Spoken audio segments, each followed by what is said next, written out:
Just the hat. I'm back in Texas. Oh, I'm going to Dallas this weekend. You want to come? Oh, yeah, I'd love to see you. We're doing I'm going for a wedding, and there's a concert on Saturday night. I mean, Stephanie's in Austin too, so maybe me and her can make the oh, trip. that would be great. I'll talk to her. Perfect. Yeah. Fantastic. Hare Krishna. Or as they say in Mexico, fantastico. I'm going to make up a new Mexican language. You just put O at the end of every word. And then you don't have to study Spanish anymore. Hare Krishna. Gurudev, is the concert maybe going to be online, perhaps? I don't know, unless somebody hits the button for Facebook on my phone.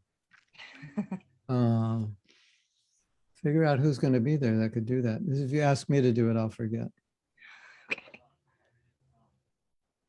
If you need a stand, I can give you the email. Send me an email and I'll give you the email of someone maybe who could do it. Or maybe you can get Shalini to go and do it. You were in touch with her, right? Yes. I'm not sure if, but she's got I think she's got immune problems, so she doesn't really go much public places right now. We could figure it out. Okay.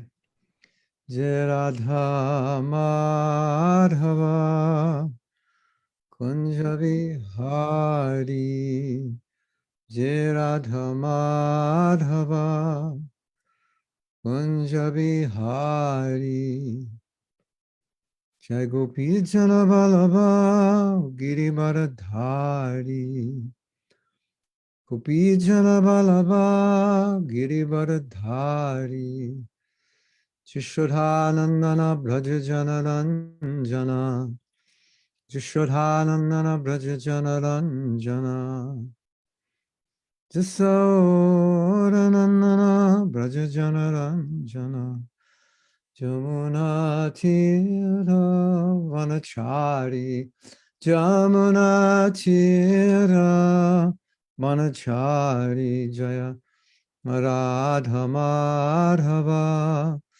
Kunja Vihari Jaya Radha Madhava Kunja Vihari Gopijana Vallabha Girivaradhari Gopijana Vallabha Girivaradhari Jishodhanandana Braja Jana Ranjana Jishodhanandana Braja Jana Ranjana Jamuna Tira Vanachari Jamuna Tira Vanachari Radha Madhava Kunja Vihari Jaya Radha Madhava Kunja Vihari Shri Radha Madhava Ki Jai Shri Prabhupada Ki Jai Go Premanand Hari Hari. I have some good news for you. Someday when you sing that song, you're going to cry. That's the best news I can offer you today. Someday you will cry. It will melt your heart. If your heart has ever melted, that means your heart is not like stone. So that means that someday Krishna will melt it. Because our hearts are fully meltable. And the affection that manifests for Krishna is inconceivable. It's not even within the realm of possibility that we could even estimate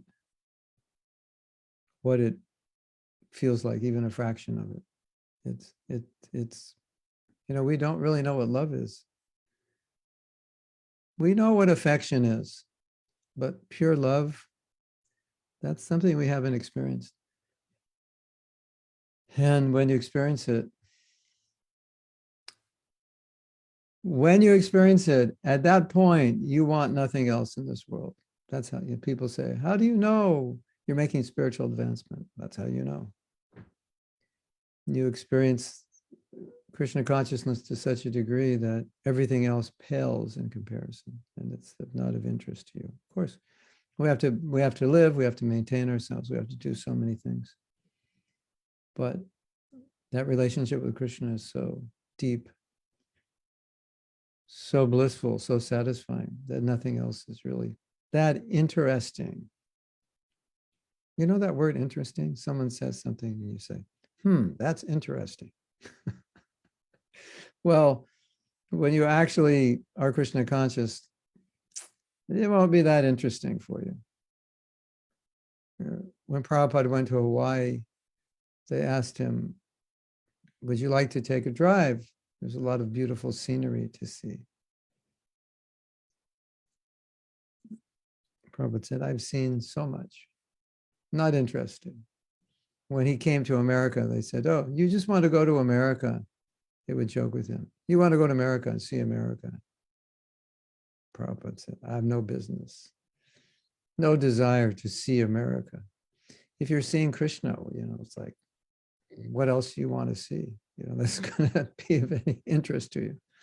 So that day is coming. I don't know if you can mark it in your calendars, but the day is coming.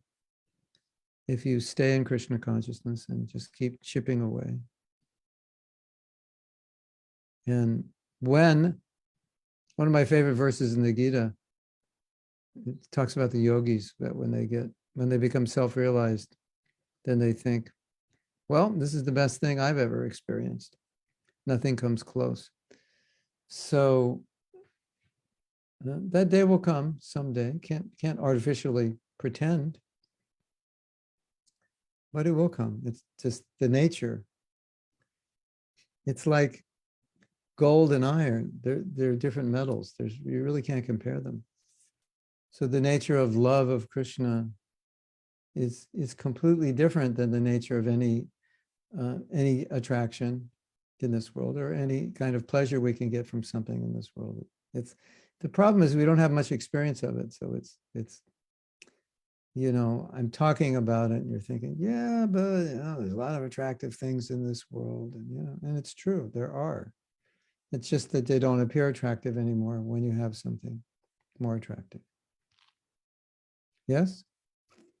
And now I will tell the story of the first guitar I bought. And I've told it before, but it illustrates this point. So I was a bona fide, lazy, spoiled, white Jewish kid. All the symptoms of what you would call now white male privilege.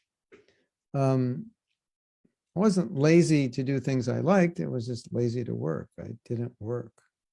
But I wanted to get a guitar. My parents were like, we're not gonna buy you that. It's too expensive. And so I had a friend who was quitting his job and I went and worked. And delivering for a drugstore in Beverly Hills and Bel Air to all the nice, wealthy people who often I didn't see because all I saw were their butlers. The butlers didn't give me a tip. That wasn't fun. But anyway, I made enough money to buy a guitar. And I would go to this guitar store in Santa Monica, California. It was all acoustic and guitars. I'd say, I want this guitar. And whatever guitar you'd want, they would bring in a more expensive guitar. And they'd say, well, play this guitar first. So you play this expensive guitar, which naturally sounded much better. So when you played your guitar that you wanted to buy, you'd be thinking, it doesn't sound as good as it did last time I played it. That's how they sold their guitars. Kind of strange, isn't it? Don't you think? I guess they could get away with that. That was 1966. You could do that. I don't know. They didn't have Guitar Center then, I don't think. Just had these little shops. And you'd go in this little room, which was acoustically treated in such a way that sound was reverberating all around the room. So even a cheap guitar sounded good, but obviously the good guitar sounded better. And then you play the expensive guitar and you think, I don't want this. I had my heart set on this other guitar. I don't even want it. It doesn't sound good. So Krishna consciousness is a little bit like that. You think, oh yeah, everything's great, and I'm happy, and everything's fine. And then Krishna gives you the better guitar, and then you're like, damn. Compared to that guitar, compared to this life, that doesn't really make it. Anyway, it's kind of the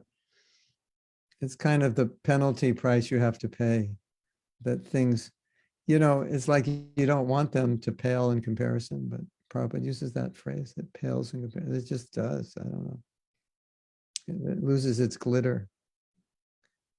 To enjoy this world, it has to glitter, right? If it doesn't glitter, you're not, so we all want it to glitter, isn't it?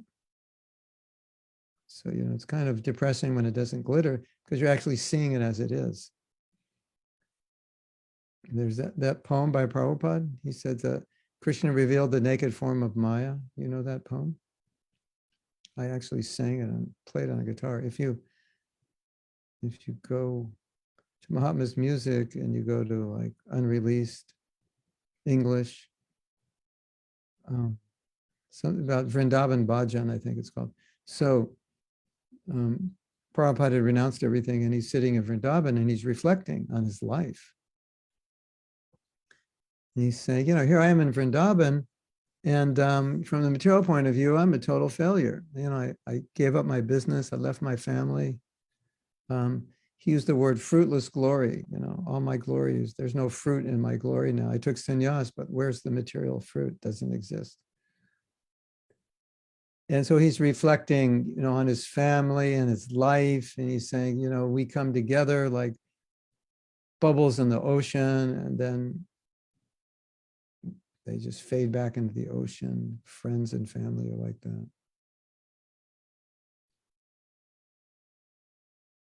And then he says something quite interesting. I always like the way he said, Krishna has now shown me the naked form of Maya. Like there's no glitter. I see it exactly as it is. Because he's reflecting, obviously at the end of your life, it's easier to see it without glitter than when you're young, isn't it? Because, you've lived through it, you've done it, you've seen it. Like even you're not going to play with things you played with when you're 10 years old. It's like, forget it. That's stupid. So it keeps happening as you get older. The things you play with when you're 35, when you're 70, oh, that was stupid. That's just the way it is. So he's reflecting, and he says, now Maya has shown me, Krishna has shown me the naked form of Maya. I see the material world as it is. And of course, Prabhupada was happy to see it that way because that enabled his renunciation. But if you want to be happy materially or enjoy materially, you don't want to see it as it is because it rains on your parade if you actually see it as it is, isn't it? Right? Like, let's say you want to be a rock star. You don't want to watch an interview with the rock star who became a drug addict, was married 64 times. He's 62 and looks like he's 108 and tells you I wasn't happy one day in my life. You don't want to hear that, do you? Because that will rain on your parade of being a rock star, isn't it? You want to watch the interview or like, yeah, it was fantastic. Everything's great. But it's just the nature of Krishna consciousness that you start to see things as they are. And then people will call us pessimists. It's just, this is how we're seeing. It's not that we're unhappy. It's not even that we're trying to see it that way. It's just Krishna showing it that way. Relatively speaking, it's a better guitar. What can I say? I mean, I used to play guitar, so I use guitar analogies. I saw another thing. They put these guitars, blindfolded guys, these are guitar experts, and they put these guitars. And you wanted to see if they would like the cheap one better than the expensive one. And they always could tell the expensive one was better. The way it felt, the way it sounded. It's like Krishna consciousness is always better. What can you say? It always sounds better, tastes better, feels better.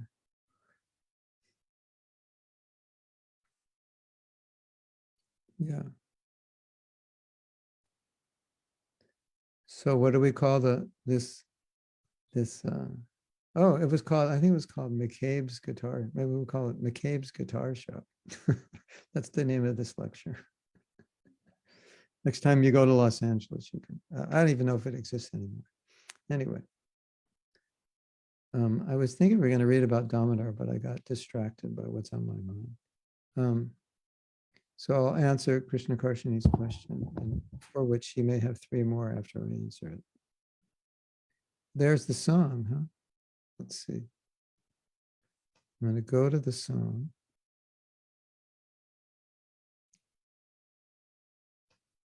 Should we play it? Anyway, you can hear it. It's a beautiful prayer. You can find it. Vrindavan, I believe it's called Vrindavan Bhajan. It's actually very heavy. I don't know if you actually want to find it. It's really heavy. In fact, I asked one devotee to sing it. I asked Gauravani, I want to do a series of songs sung by the 2nd generation. Would you sing it? And he said, no, it's too heavy. I can't sing. I mean, it's Prabhupada's realization at the end of his life. Okay, Krishna Consciousness says, although Krishna consciousness is attractive, why some devotees in due course of time lose attraction for Krishna consciousness and again feel attraction to things they were attracted before starting being a devotee? I saw it many times. I think there's basically 2 reasons. And I will, let me focus on the second reason, because the first reason I think everybody understands. It just, why did the healthy person become sick? Because he stopped taking his medicine. So, you're given medicine, sadhana is your medicine, you stop taking it, then you get sick again. So that's one reason. That's pretty clear. I think we all understand that. But the second one is more interesting and maybe a little more subtle. It's because we gave up things we shouldn't have given up, gave up things we needed to do, and which were within our nature. So if you're a creative person and you stop doing creative things, you could actually get sick physically because you need to do it. And you become a basket case. You can just you'll become depressed, isn't it? I had a really interesting experience. I was having like this pain in my hip, which I've only had for about 40 years, so don't worry about it. But sometimes it gets worse, sometimes better. So it was really bad one day. And I was at the temple in the morning, or it was Sunday feast or something. And spontaneously they asked me, would you lead Damodar Ashtaka? I already had led it a few days earlier. So I led the Damodar Ashtaka, and when I finished, the pain was gone. I thought, okay, this is quite interesting, right? Because music has always been integral to who I am as a person. I mean, not that I'm some hotshot rock star, but you don't have to be hotshot in anything. It's just your nature. And so when I did that, the pain went away. I was like, this is really interesting. And last night, I don't know if Radha Priya put up this video. There was a video one of my godbrothers made with a song by the Beatles describing Srila Prabhupada. Did that get put up? Did any of you see that? I asked her to put it up. Anyway, there's a song by the Beatles, and what's the name? I keep forgetting the song.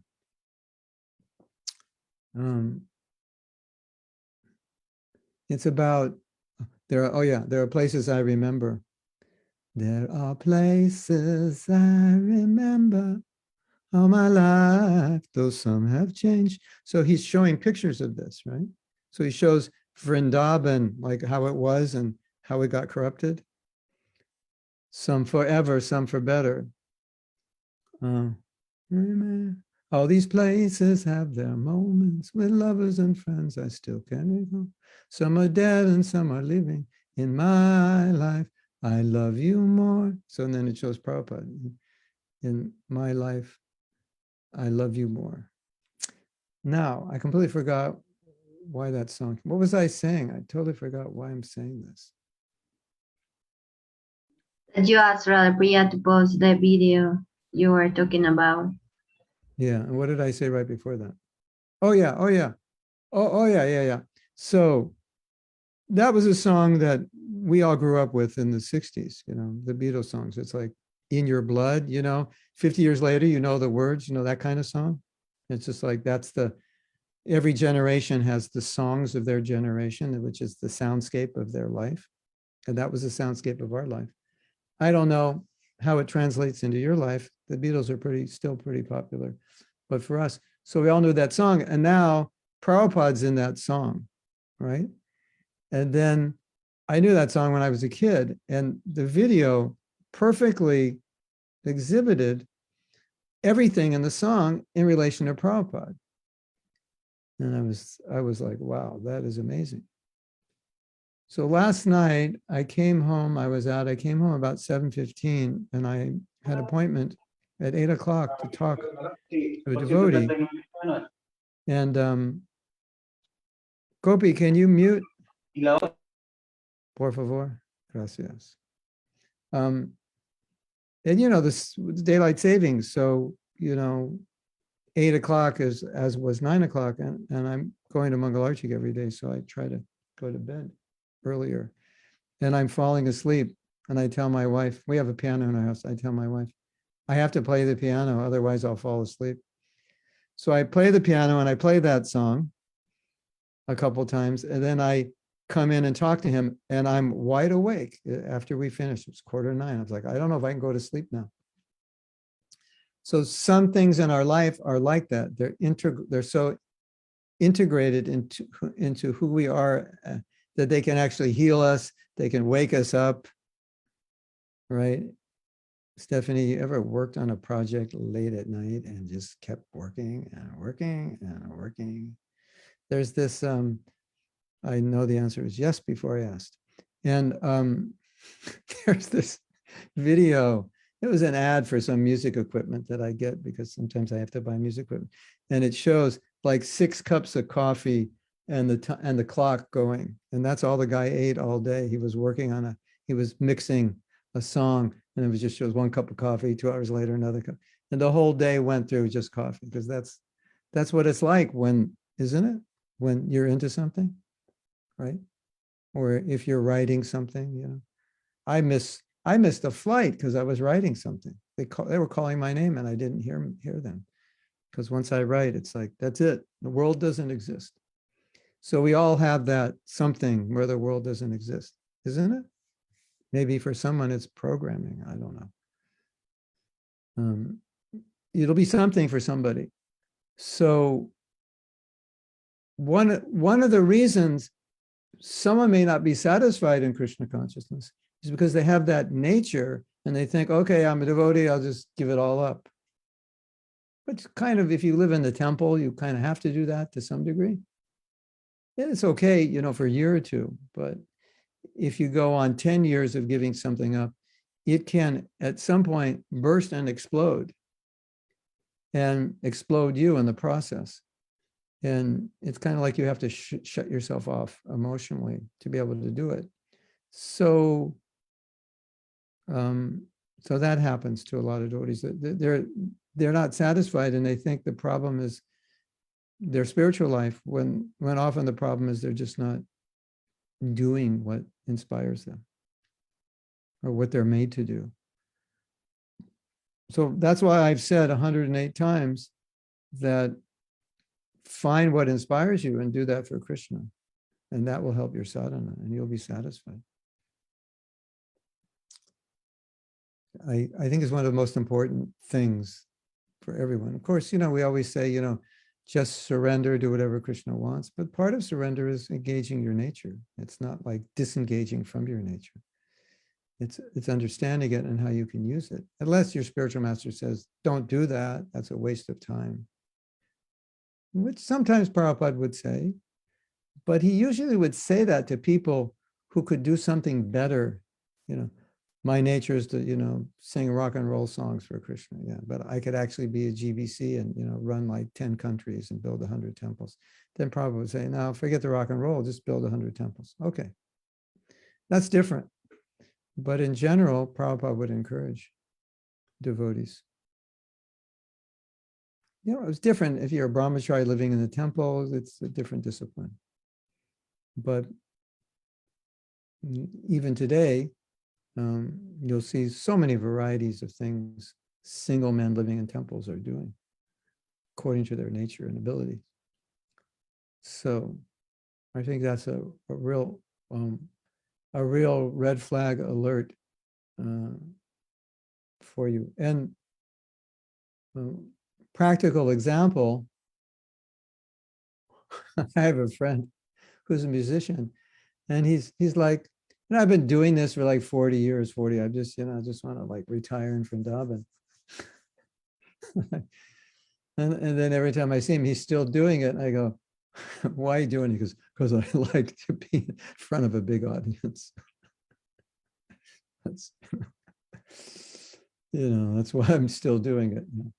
So at least he's honest, right? So it's like, I mean, it's obvious that's your nature. If you're a rock, if you're a rock star, you kind of have to want to be in front of a big audience. Otherwise it doesn't work. Just like come out like this, it's, it doesn't work that way. So, people have that nature. You want to be a big, powerful, speaker, speak to 5,000 people. Yeah. You got to have some ego there, right? A little bit of a narcissistic personality also adds to the, the Shakti, doesn't it? So, but if you have it, you can use it for Krishna and he gets purified. And, after a while, when you're older, you'll be like, yeah, okay, I've done it. It's out of my blood, So, we have to use things in Krishna service and we have to get them out of our blood. And maybe we don't have to get them out of our blood. Maybe they can always be used. But we get the ego out of the blood while we still do it. Right?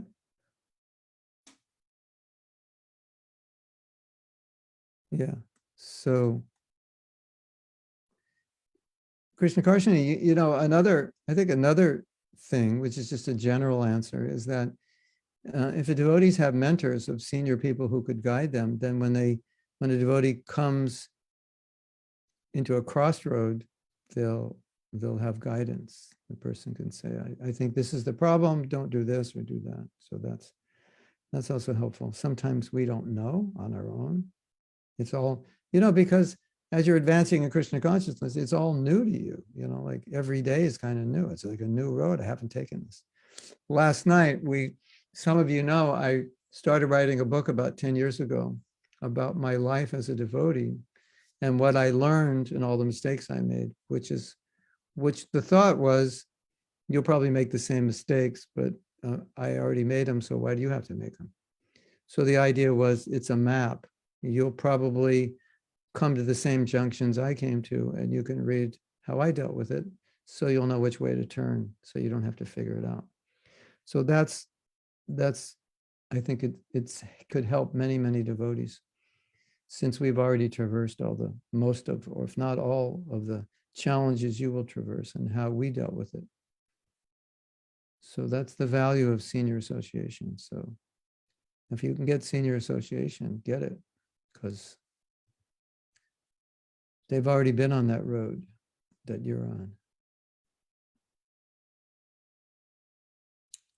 There also has to be some kind of indomitable spirit that I'm going to make it no matter what. I'm going to keep going. I think for me, that was probably the most important thing for me, but I think it's my nature. And I always thought, well, Prabhupada he's given the map, he's given the instructions, he showed us what to do. If I fail now, that's like, I can't live with myself like that. It doesn't make any sense. Because, it's like, how do you get here? You go here. And then I decide to go that way. That's stupid.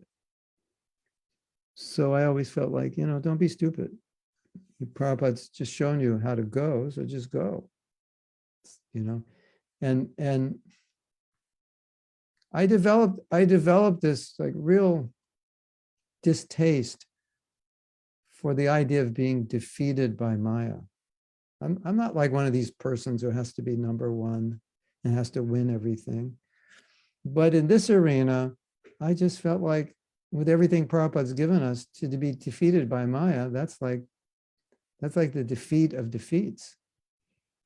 And so I just felt like, no, this can't happen. So that spirit will help a lot of devotees when they're in difficulty, because they'll figure their way out.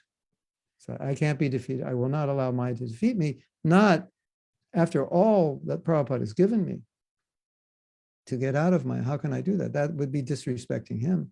That would be disrespecting myself. That would be way too easy, right? Just give in, throw in the towel, throwing in my bead bag, it's over. That's easy. Doesn't take any strength or intelligence to do that, right? So I always felt like, no, that's not what life's about. Giving into the easy. That's why I'm here, right? If I didn't give into the easy in my last life, I wouldn't be here, right? Or so it seems. Wouldn't it be interesting to find out all the mistakes you made in your last life? That would be like, oh my God, I'm making the same mistakes in this life as well. It would be so powerful, wouldn't it? To know. There was one devotee, he was offending Srila Bhaktisiddhanta. And Srila Bhaktisiddhanta said, you've been offending your spiritual master for the last 1,000 lifetimes. Some statement like that, like, just doing the same thing again and again. Like, when are you going to learn? So I always felt like now's the time to stop doing all the bad things I've always done in all the other lives. Now's like the supreme opportunity to stop doing it.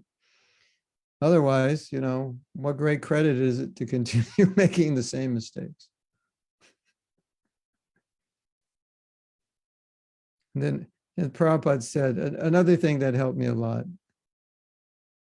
And I think these are the kind of things that when a devotee needs help should be discussed. One thing that helped me a lot was right in the beginning, we used to hear, like, whatever it is you want in this world, whatever you want to achieve, whatever is your goal, like, you already did it. And if you in your life as demigod, you did it in grand style, nothing like you could do, here.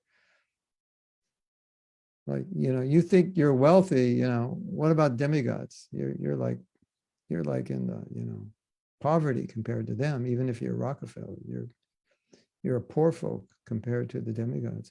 So Prabhupada said, all you could be aspiring for, you've already had it. You just forgot. So I think that's a powerful thought. Because there's so many things we want to achieve personally. So we want to transfer that and achieve that for Krishna, because personally we know I already did it in another life. It's not new. It only seems new, but it's been done before. So do something different. I always felt like, okay, I've done all these other things. This Krishna consciousness, perfecting that, I haven't done that yet. So this is new. So might as well do that. That's like, like, why do the same old every life? Do something you've never done before, like become a pure devotee. So that's kind of been my fundamental motivation. And, no matter how strong Maya is or how tempting she is, it just never made sense to me. It was always this, like, why? I know I'd really like to do that. That seems really wonderful. I think I'd be happy if I did that. But then there's always this, but what for? Why?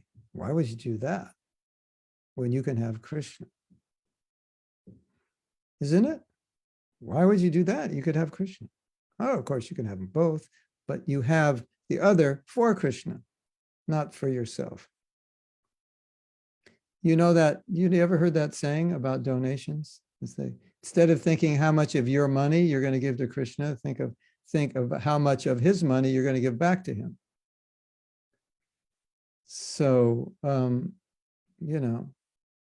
much of my talent am I going to use, for whatever reason to satisfy my whatever. How much of Krishna's talent am I going to use for him? because the Krishna Consciousness, I think also one thought that has been coming in my mind a lot lately is that we forget that devotional service is about love. So, you can say, I want this, and I have this attachment, and this is hard, and like, okay, it's all valid, but there's a relationship that we have with Krishna, with someone who loves us, who's asking us to love him. So, and that love that we have for him is far more satisfying and brings far more pleasure than anything that we could do in this world, because unless you find love, you're empty. So I think often we forget that we're looking for love, and we're looking for love of Krishna. In the 12-step program, they say something like, what are you looking for that you think will replace God? What sense gratification are you looking for that you think that's going to replace God? And, just to bring awareness that that's actually what you're trying to do. And to sharpen the intelligence to understand that that's how I'm actually thinking, although consciously I don't know that, but that's actually what's going on. Isn't it? I think this is gonna replace love of Krishna. No, there's nothing that can replace that. Nothing. And so once I shift and say, okay, now whatever I have, whatever I do, whatever I want to do that for Krishna out of love, then we're secure. Then it's not like, I don't know if I can give this up. No, that's not even a consideration anymore. The only consideration now is I have this relationship, and my goal is to love Krishna with whatever I have. So if you lose sight of that, then spiritual life becomes really difficult, because then it just becomes like austere and ritualistic and, difficult. I don't want to do this, and I really want to go see this. I really want to eat that, and it's like endless. That's not going to end. There'll always be something else to see and something else to eat. But when you get in the frame, no, I exist to give Krishna pleasure. He's existing to give me pleasure. He just wants to make me happy. I exist to make him happy. That's called love. That's what I want. Whatever we want in this world, if it's not going to give us love, it can't satisfy us, right? So you win the Olympics, you get that gold medal, right? But it doesn't add love to your life. Maybe it adds love to yourself. That's okay. People will love you, but actually to your heart, adding love, the gold medal is not going to do that. It'll do some other stuff, but it's not going to do that. And that's ultimately what you want, right? So your gold medal doesn't bring love.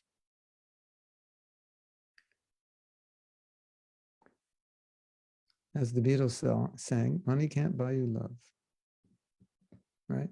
And they ought to know, because they had a lot.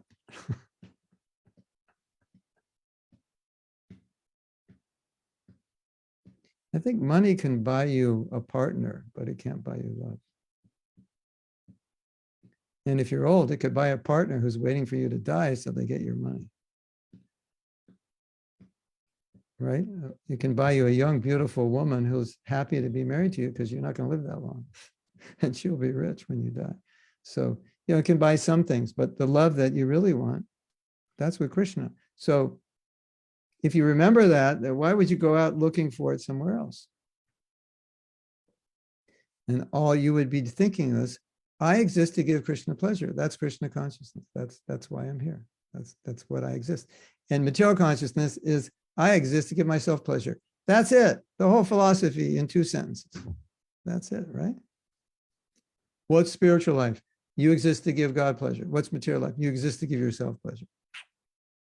And isn't there something in between? Yeah, karma yoga. It's a little of both,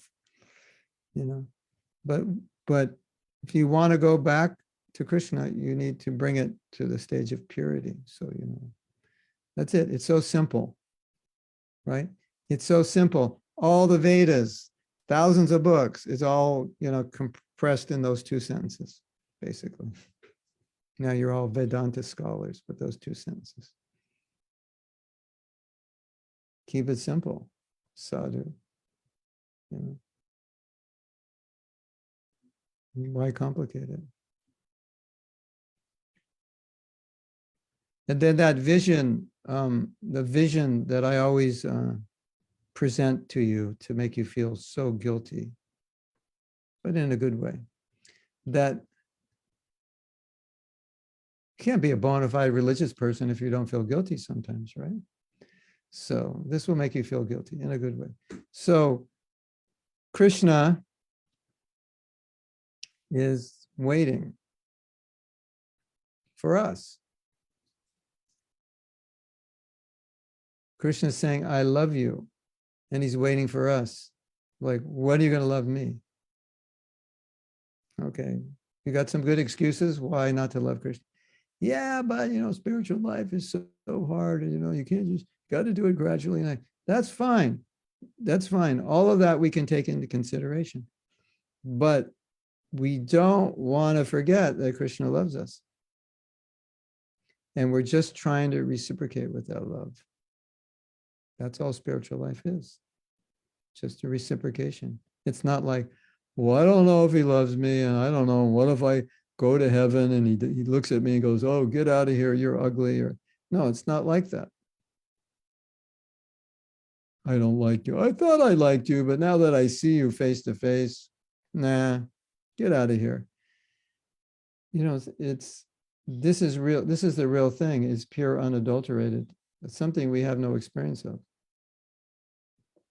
Some experience, but not on that level.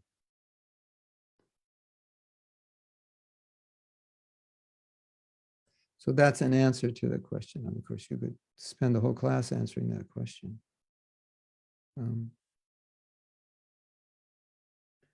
But I want to go back to the other answer, which is with everything that Prabhupada's given us, we actually have no reason to not be Krishna conscious, because he's shown us every reason to not be Maya conscious. He's shown us every reason to be Krishna conscious, and he's shown us every way to do it and every way to avoid Maya. So can't lose, right? Turnkey solution. Turnkey, you start at the beginning and everything you need to go back to Godhead is included, one price. We'll ship you the box today, everything you need to go back to Godhead. You'll get your beads, you'll get your bead bag, you'll get the Mahamantra, you'll get Bhagavad Gita, you'll get a mentor, you'll get instructions, like everything you need, turnkey solution. Get out of Maya, go back to Godhead. That's a Prabhupada gift. So then if we don't take it, whose fault is it? What's going on up here if we don't take it? So Krishna Consciousness, you balance that with what I said in the beginning, engage your nature so you'll be happy. Then it'll work well.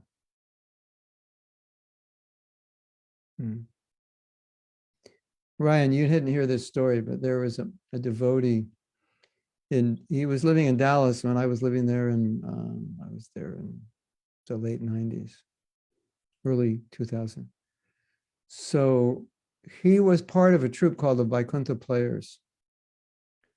The Vaikuntha Players were actors who performed theater, devotional theater, and they performed a lot for Prabhupada, and Prabhupada liked them so much that when he saw them perform, he said, actually, these dramas are better than my books, because it was living.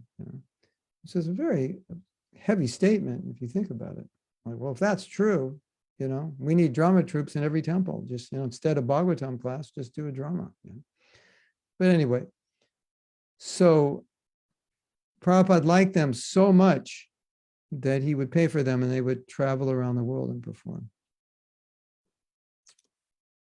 And he saw them perform, he liked it so much, he was applauding. And then Prabhupada said, actually, I was an actor when I was younger. And he described how he acted, and he said that they did a performance, and they couldn't really see the audience. And finally, at the end of the performance, they could see the audience, and he said every person was crying in the audience. I said, wow. So one devotee, he just left his body, I don't know, 6 months ago or a year ago, time flies. His name was Prajapati. Oh, very dramatic. There was no time when he wasn't dramatic. I mean, if you just meet him, everything was dramatic, theater dramatic. My name is Prajapati. Srila Prabhupada said, you have to chant your 16 rounds that's just how he was. I mean, I'm serious. I'm not even overact. That's just how he was all the time, right? So acting was like, that's what his bones were made of, acting. He couldn't even, on stage, off stage. there were no difference with him. So there's an amphitheater in a park, and the park is like 3 blocks from the temple. So my wife and I lived in Dallas at that time. We actually got married there in 1993. So we were taking a japa walk, and there was a big fence, so you couldn't see, but you could see the top of the amphitheater and you could hear it. And I think it was King Lear was playing. And you hear this voice. I don't know the lines from King Lear, but you hear this voice. And I'm like, wait a minute. Did you hear that? What? Listen. Oh, da, da, da, da, da, da. That's Prajapati. He's playing in Shakespeare.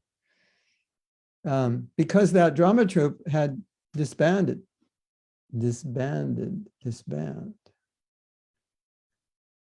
So his bones were made of acting. He couldn't act in Krishna consciousness, so he had to act. So there he was doing Shakespeare. Isn't it? If that's your nature, you just do it for Krishna, it's like, There was this one devotee in Narantara, there still is, Narantara. He would take popular songs and put Krishna conscious lyrics to them. I can't stop chanting, I'm losing my mind. It's an old song by Ray Charles, like that, songs like that. It's just, it's in the blood. What can you do? But you have to use it for Krishna. So let the story of Prajapati Prabhu edify your understanding of engaging. I was just speaking to this devotee who helped me do all my first recordings, and we were talking about recording. And I forget what the conversation was. And he said something like, I was saying how like it's so time consuming to record and mix and edit, but this goes on forever.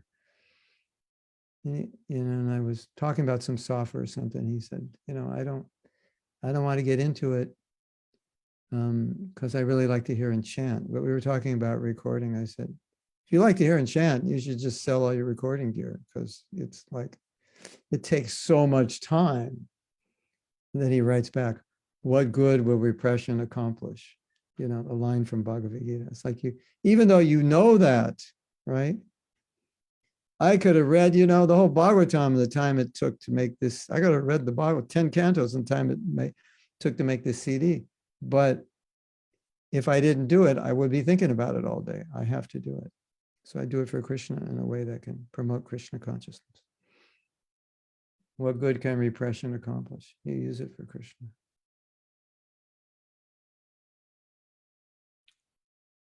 So now we're going to Dallas. We're going to do kirtan. But we have all these musicians. So what do we have? Keyboards, drums, guitars, bass. Do we need it all? It's nice, but but they're musicians. That's how they express themselves.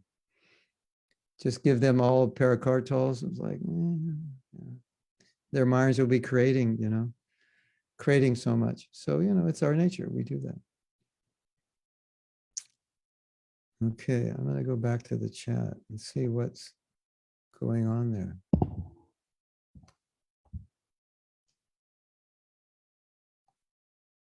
Okay. Sydney says, before Bhakti, I stopped singing after my dad passed. I was very much a mess. Now I'm singing again, and Bhakti has changed everything. Yeah. You like to sing. It's so therapeutic, even if you're not a good singer. It's therapeutic, isn't it? Gopi says, sometimes there are senior devotees that don't inspire you at all. Okay, I'm going to talk about this. This is a whole nother class for which I could get kicked out of ISKCON for saying, all these things that I say, I'm going to get kicked out of ISKCON. They never kicked me out, so I guess I could say whatever I want, right? Sometimes it's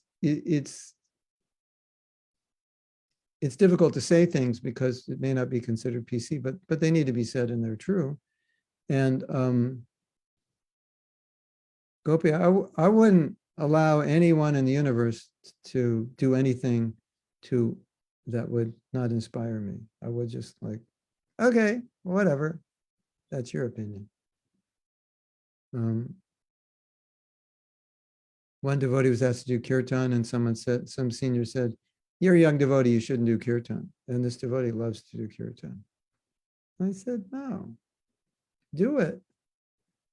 I said, "Do you want to do it?" He said, "Yes, yes." "Did your temple president encourage you?" "Yes, yes." It's just a visiting devotee said, "No, you're too young." Right, whatever. So there is, you have to preserve your enthusiasm. In order to preserve your enthusiasm, you can't let anybody, you can't let anybody do or say anything that, of course, you can't control what they're going to do or say, but what I mean to say is don't allow what they do or say to in any way minimize your enthusiasm. You have to protect it. And so it's like, okay, that's, Gopinath, I have a story for you. Told this story before, maybe you heard it.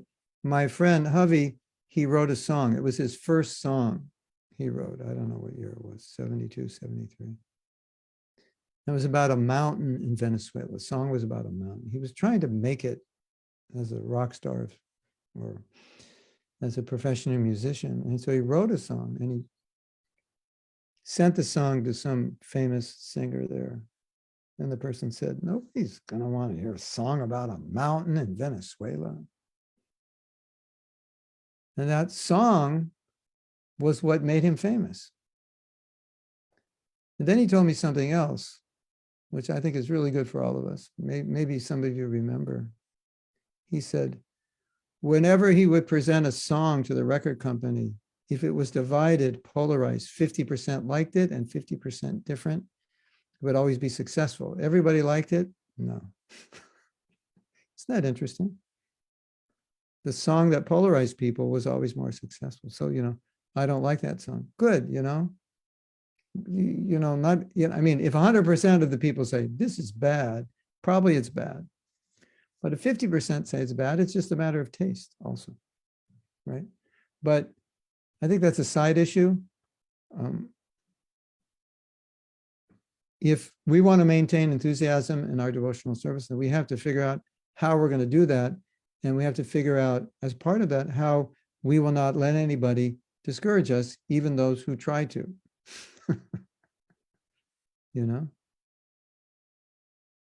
I think a lot of us have learned that some of the best innovations in ISKCON were looked down upon originally. And some of the people who came out the most successful were kind of just rank and file. In fact, Prabhupada said that when he became successful, none of his godbrothers could believe it because they thought, well, he's just a grihasta. Well, he wasn't living in the temple. He was always a grihasta. How did he come out successful? They were all like shocked.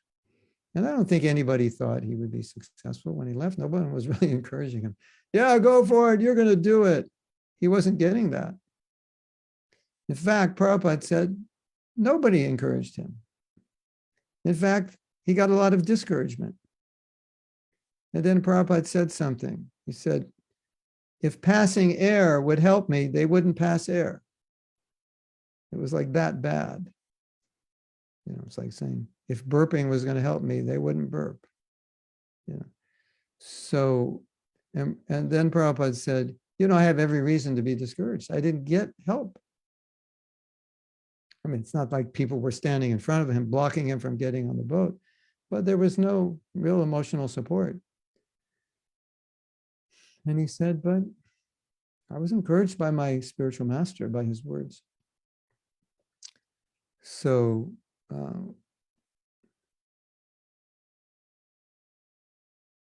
that's important, to be in a frame of mind where others cannot discourage you, where you won't be discouraged. And you don't always need approval of somebody to do it. Like Prabhupada said, nobody asked me to come to New York, but I came. I was bold. I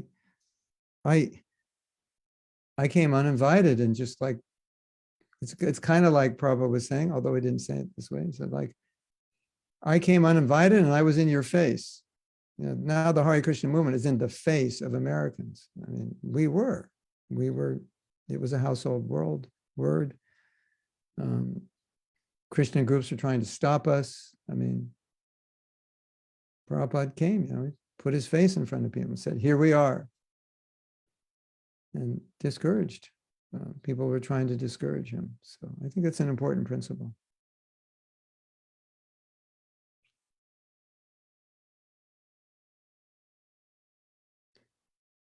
If you're inspired to do something, don't let anybody blow your candle out. Create a fire, just go for it. If it's not the right thing to do, if 100 people tell you don't do this, probably it's the wrong thing. Or you try to do it, you later may realize this was the wrong thing.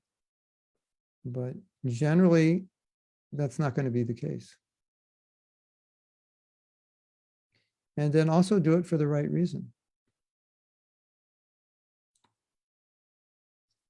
At the same time, they might be saying, oh, Gopinath, you're not qualified to do it. All right, so become qualified.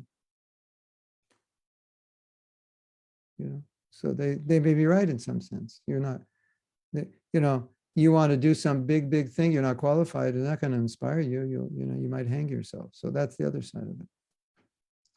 So there's a balance there. I don't know what they're discouraging you from doing, but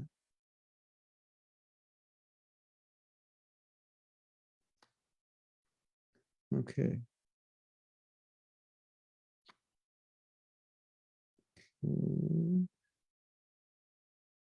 Sadhyarupa.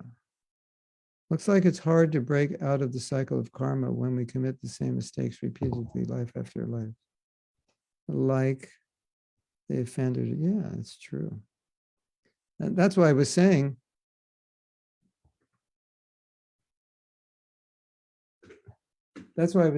it would be so interesting if we knew what we were doing for so many lifetimes, because then you could look at it and say, oh, I've been doing this for hundreds of lifetimes.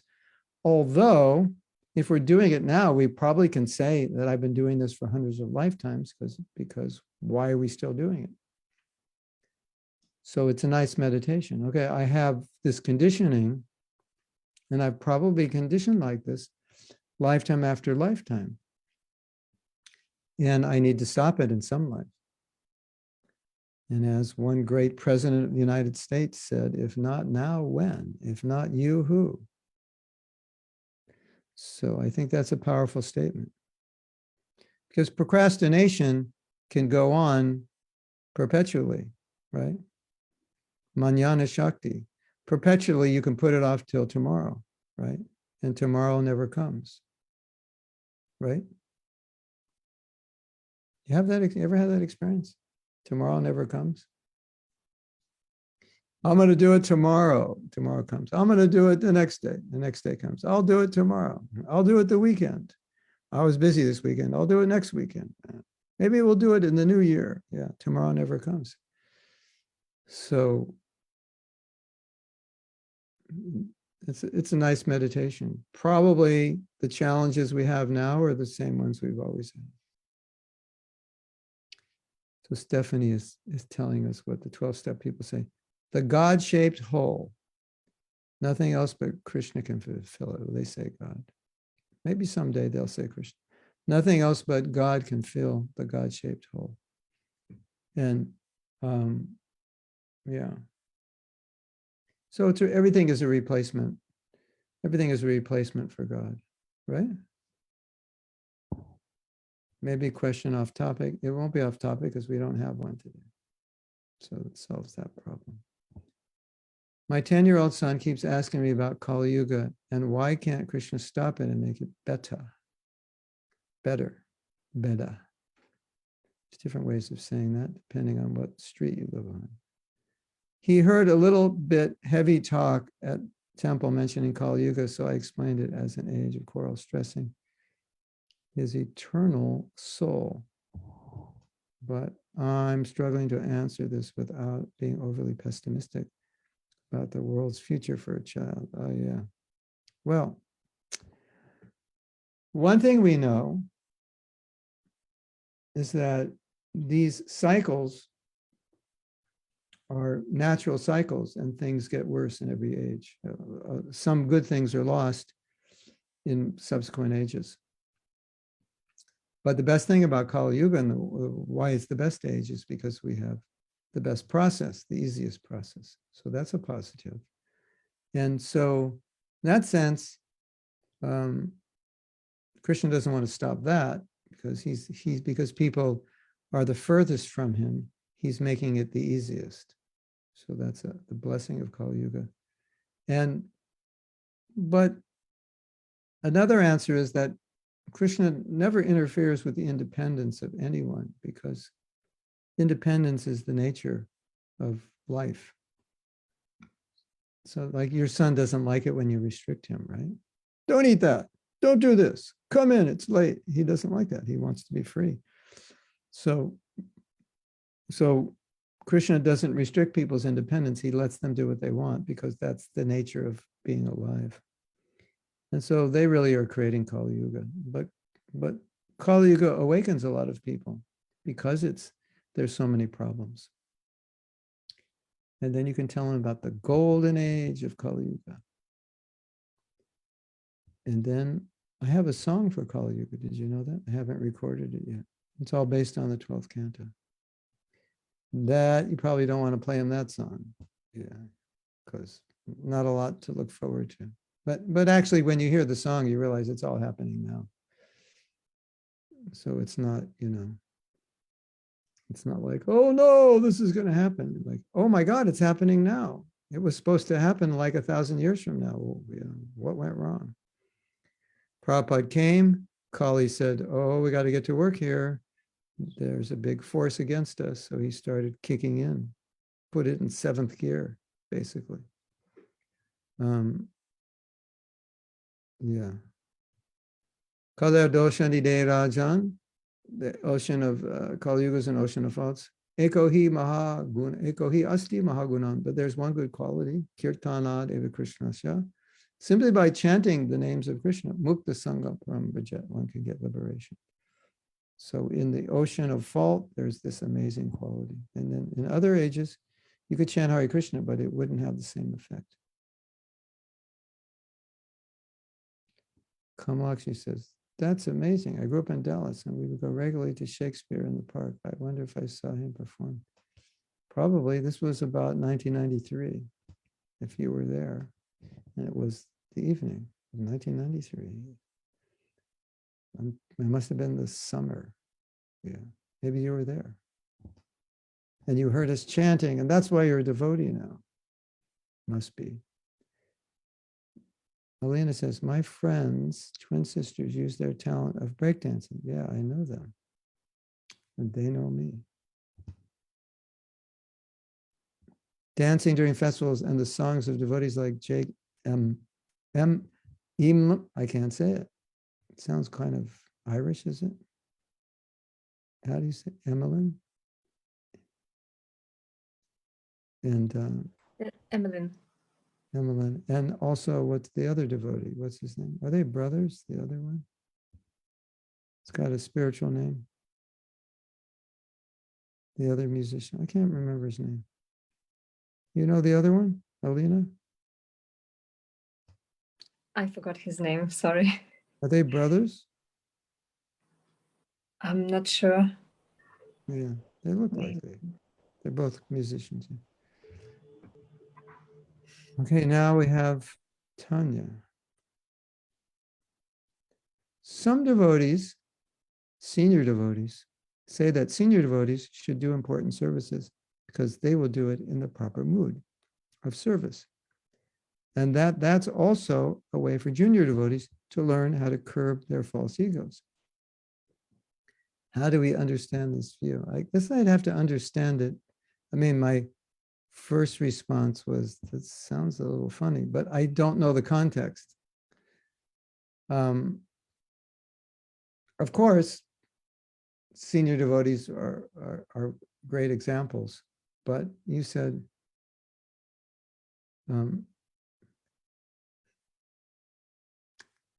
generally the principle is devotees can do what they do well, what they're qualified to do. And if they mess up, okay, maybe their ego gets in the way like that, then we have to talk to them and help them. But to assume that their ego will get in the way, I don't know. That not necessarily. It sometimes works the other way around. You know, point of interesting information, if you like interesting information. There's a practice called Raganuga Bhakti, where you change your mood in how you serve Krishna, from being motivated by the rules to being motivated by your desire to follow in the footsteps of a particular resident of Vrindavan.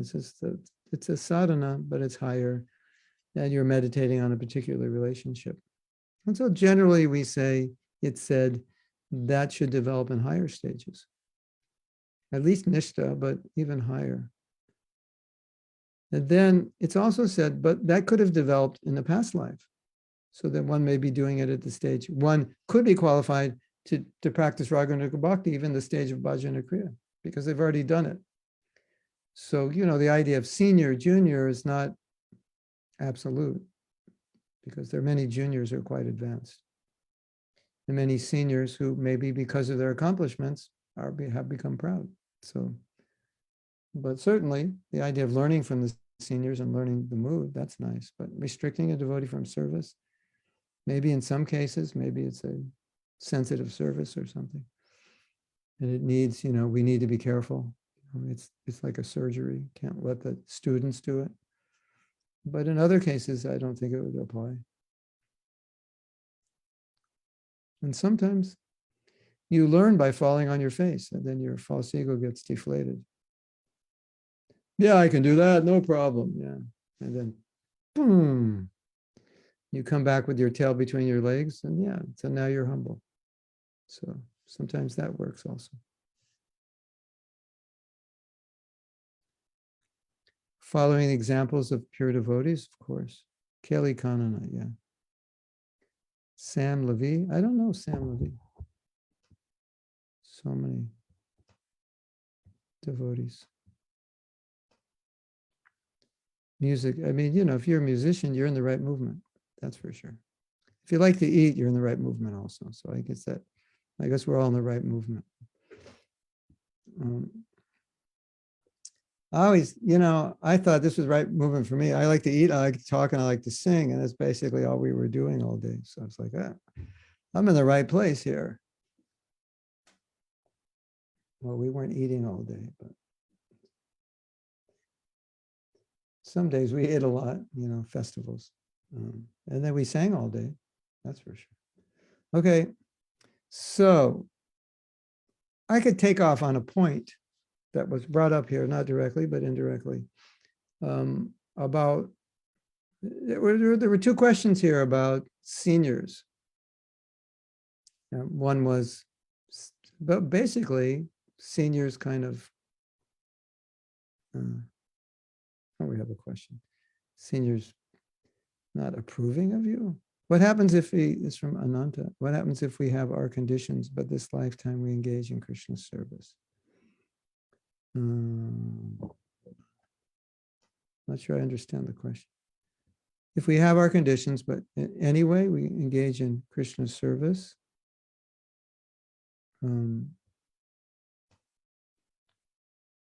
Like I think you're asking, well, if I just suppress everything and engage in Krishna service, if one is that advanced, well, one is very advanced, they can do that. And they just do whatever Krishna wants and they're happy. But we all have a nature. So even though we're doing whatever Krishna wants, our nature comes out in it, right? So there's this story of this devotee. He's a total businessman. So he was making life members. He didn't preach at all. He just said, if you become a life member, you will get this and you will get that. And he was exaggerating everything they're going to get. He never said anything about Krishna because that's his nature, right? And the Brahminical nature, they're making life members and they'll tell all about the benefits of being Krishna conscious, about the benefits of doing service. So even though it's the same service, you can't avoid nature. That's a fact, right? And should we just engage in any way Krishna wants? Yes, until you go crazy. As I've said, many people have surrendered themselves. They were so surrendered, they surrendered themselves right out of devotional service. They couldn't maintain that level of surrender. Which leads into the topic, well, I was going to talk about, but I think we have more messages here. Today is questions and answers. The last 100 lifetimes, we did the same thing due to our condition, but we didn't practice Krishna consciousness. Yeah, do something different. Yeah, that'd be a good t-shirt, right? Do something different for a change. Practice Krishna consciousness. This could be the first time in like eternity that you've done it. Sam Levy is Sham Govinda from Bhakti Govinda. Oh, really? Sounds French. Or is that his stage name? Sam Levy? Sham Govinda from Bhakti. Yeah. Yeah, he has to do his music. Otherwise, he'll go more crazy than I am, than I would go. Well, if you're a musician and you're ever tired, play some music, it'll wake you up. That I can say for sure. I can't tell you how many evening programs I went to in which I was in the car and I was thinking, I could go to sleep right now for the rest of the night. And I would get there and I would do kirtan and I would be completely awake. That's the nature. It's the nature of kirtan. It's also the nature of, if you like music, it's the nature. Or if you like to dance, important. So we're talking about sometimes you get discouraged by seniors. So, and well, there were two questions. Yeah, I think it must be a stage name. It's a stage name. Yeah. Sam Levy. C'est la vie? Sam Levy. Yeah. Well, we hope all the devotees become well known and famous, and people will follow them and listen to them. Because when you're famous, people listen to you. Whatever you have to say, they want to hear, right? And if you're not famous, they couldn't care less what you say. Isn't it? That's just a fact, right? So become famous for Krishna as long as you can handle it. So we had one statement, sometimes devotees don't inspire me, senior devotees, and sometimes senior devotees say that my false ego is too big to do this service. I have to follow their example, which is kind of funny, you know. Prabhu, your false ego is too big. You need to follow me because I'm humble. Like, really? I didn't know humble people go around telling people they have big false egos. It's kind of like a cartoon to me. But did you feel that way also, Tanya, when they said that? It's kind of funny. You have to be humble like me. You got a big false ego. Hare Krishna. You have probably noticed, if you've been around ISKCON for more than 3 days, that we're all not perfect. Have you noticed that yet? Did it take you more than 3 days? Sometimes it takes, a few months to realize we're all not perfect. Even the ones who are perfect are not perfect. Even Prabhupada said, I'm not perfect. So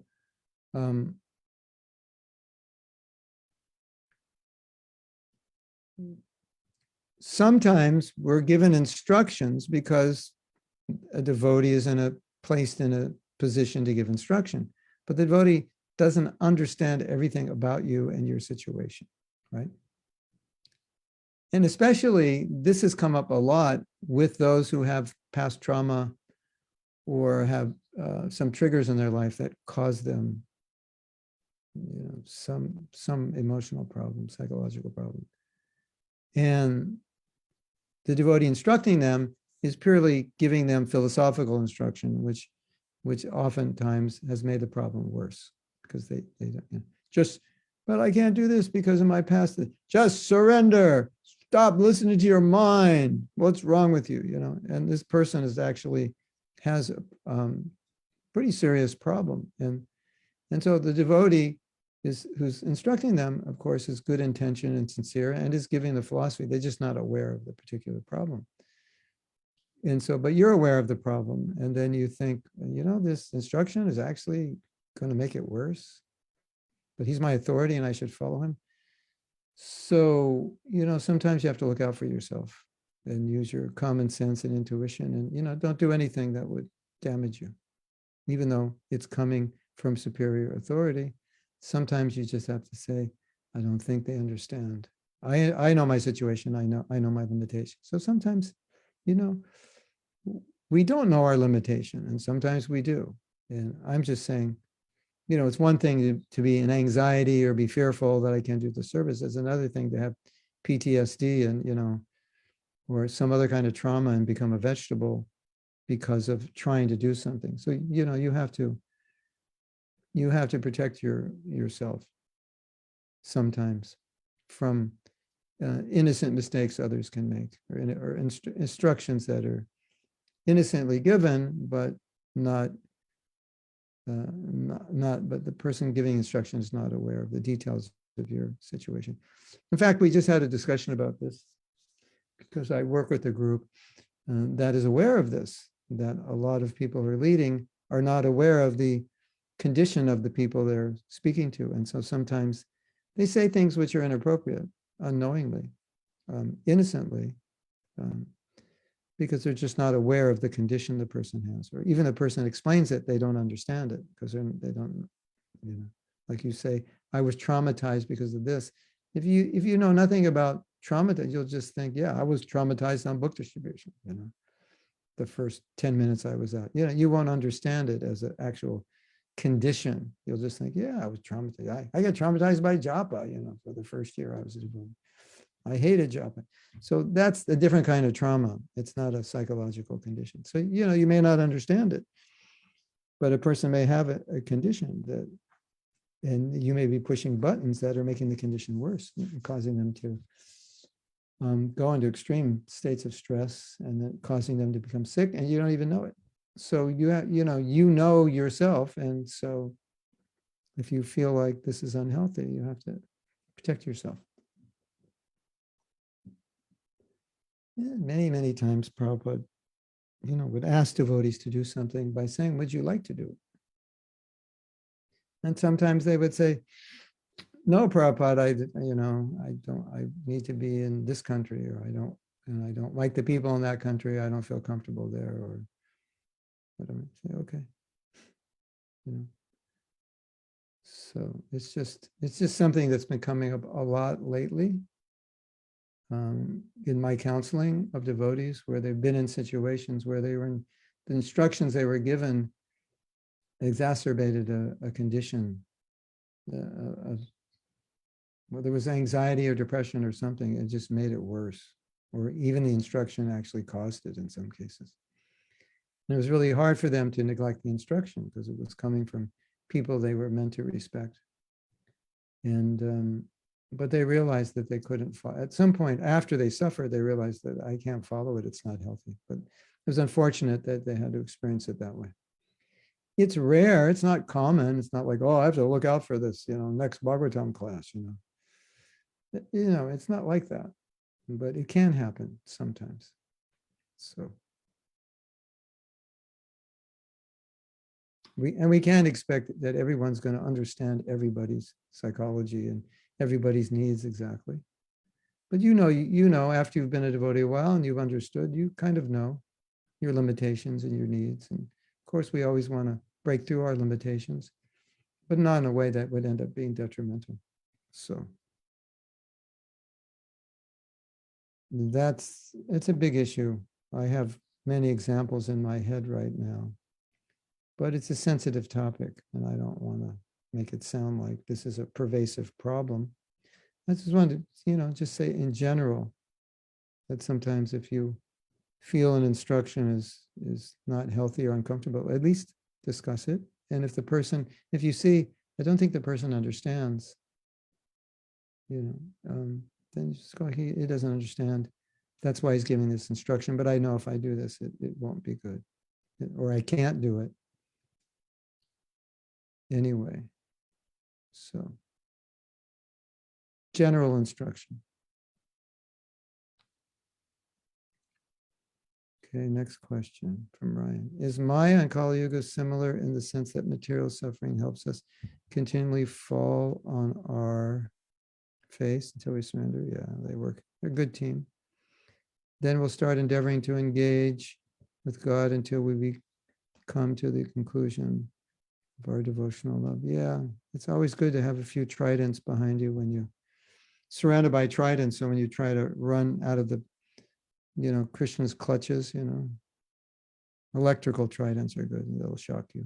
So Durga carries a trident just in case you need some reminders.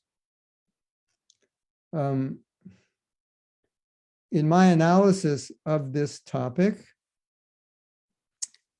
and based on personal experience and the experience of others, the nicer things are materially, the more enamored people are. The nicer things are materially, the more we think we're going to live forever, isn't it? And nothing's going to change. I was talking to a devotee and he had a big loss, and it was really, really, really difficult for him. He didn't know how to deal with it. And so I was thinking, and the other day I saw a devotee that joined. I helped him become a devotee. He was a famous skateboarder. He was like one of the first skateboarders that ever skateboarded. And I was watching videos on it. I didn't, we were friends, we'd fight and, go on Sankirtan together. I didn't actually realize how well known he was as a skateboarder. He was like the granddaddy of skateboarding kind of guy. And I was watching videos of him that were like 10 years old. I go, oh, I haven't seen him in a long time. We traveled together all over the country. He was a musician. We would do kirtans together. He would play bass. And I said, I miss him. I'd like to see him. And you think of how difficult it is when you're attached to something and it's taken away. How painful that is, right? And if you never become that attached to anything, you don't have to undergo the pain, isn't it? So sometimes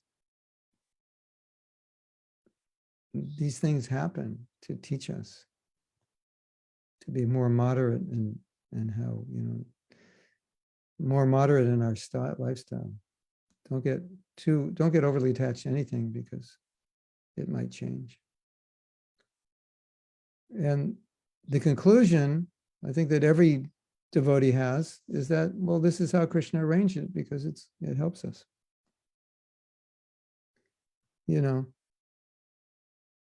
I was saying the other day that on Prabhupada's disappearance day, I was remembering what it was like when I was a devotee in Los Angeles in 1972. I don't think there was any place in ISKCON like Los Angeles in 1972. It was amazing. Almost indescribably amazing. Prabhupada spent 3 months there. That was the world headquarters for ISKCON. I was thinking about it, and I was thinking, there's never going to be a Los Angeles 1972 again with Prabhupada. It just isn't, And these and all those devotees, where are they? And my old friends, and things have changed. And I've been in Alachua for like 20 years. It's completely different now. There's so many devotees I don't see that were here. All the kids grew up. And when I came, they were all like crawling, and now they're all like big tough guys, can beat you up, Don't mess with them. So, we have to see things like this and be reminded of it and experience it. Otherwise, if everything was just beautiful and it just stayed, right? So like Ryan, you make it, you get there, you get your house in Malibu with a guest room for me. Yeah. And then, you got the cars you want, the house you want, the wife you want, the kids, you just got it. And you just want it to stay like that forever. And your career is going really good. But you know how that works. Right?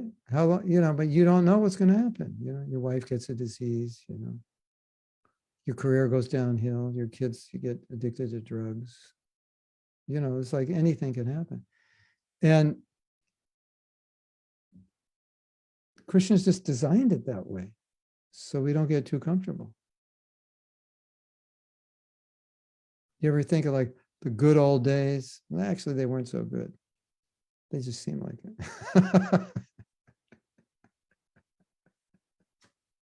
Yeah, actually, good old days. Yeah, but my girlfriend left me in the good old days, and I had to go to the hospital because I broke my wrist in the good old days, and then I had to change schools, and then everybody thought I was an idiot in the good old days. So it's not actually so great always, but that helps us.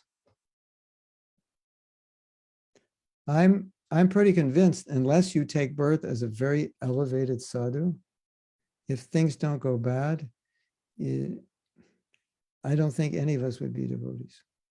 That just it doesn't make any sense why we would need to, because we're just happy, right? And we hear the demigods are more pious than we are, so that helps them. So they don't forget Krishna, but they're not on the cutting edge of bhakti because it's too nice. Talk about being rich. That's like in another league. Talk about being beautiful. That would make a Hollywood star look like a frog, basically. And it's in the whole other league. And as a result of that, and they live so long, the death is like there's no old people. How do you know you're going to die if there's no old people? So there's no sense of deterioration and suffering. And it's like, wow, it's really hard to control yourself. Isn't it? So Krishna designed it that way just to help us. Because we need help, don't we? But once you get to a certain stage of bhakti, then you're okay.